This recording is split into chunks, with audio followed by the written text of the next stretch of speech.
Millions of dollars of equipment at MIT are like the mainframes of digital fabrication. We can make anything we want using those tools. In 20 years, we'll make it so you can have it in the home. The Fab Labs are in between. They spread all around the world, letting ordinary people create technology from South Africa to the north of Norway and from rural India to inner city Boston. We're just finding so many people with such interesting inventions and such great ideas. Sharing that is where I see this going.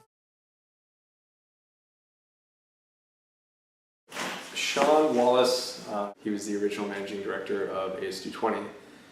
When he stepped down as managing director at AS220, he started the labs. So right after that, I think it was around 2008 or so.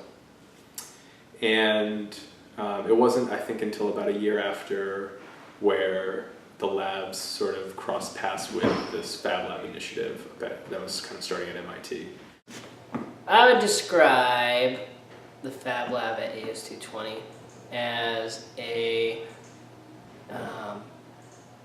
destination to bring ideas to life that you normally wouldn't think is possible without having to go through, a company or something that would just be way too expensive to be able to do on your own. It's this amazing idea how there is a standard set of equipment and machines, and you can outfit your space with them and then just get a makerspace. It's the idea of giving people access to tools, and these are tools that people wouldn't be able to afford on their own. So we're talking about like a $20,000 laser cutter, and also advanced techniques like using a milling machine to machine circuit boards. This is not something that people would just be able to just figure out on their own, or just buy the machine and do it in their garage. So it's kind of at that level where you need a community resource center to teach you and train you and get you up to speed and show you all these things that you can do with these tools.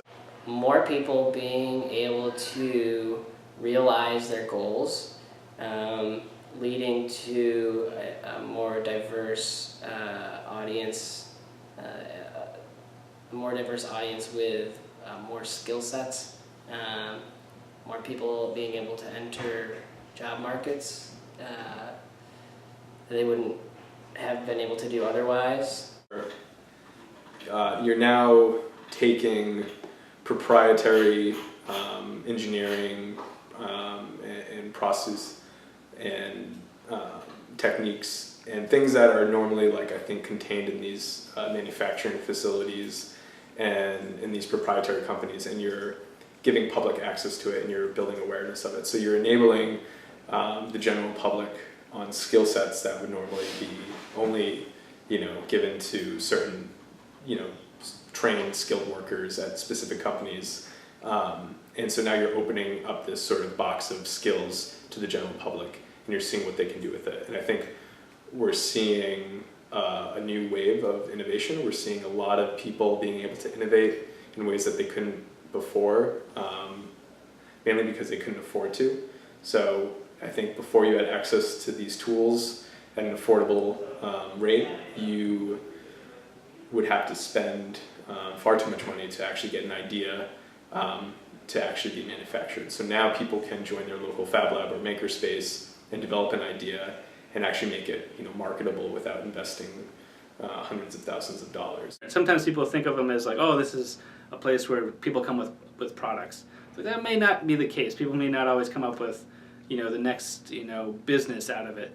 But what it does happen is people see possibilities. They do learn new skills that they maybe couldn't learn elsewhere, or would be too afraid to learn elsewhere, because it's so informal and you can kind of get started in things. And they see possibilities. I think that's the best thing for the community, is the possibility of all the tools that we have available to us these days. So.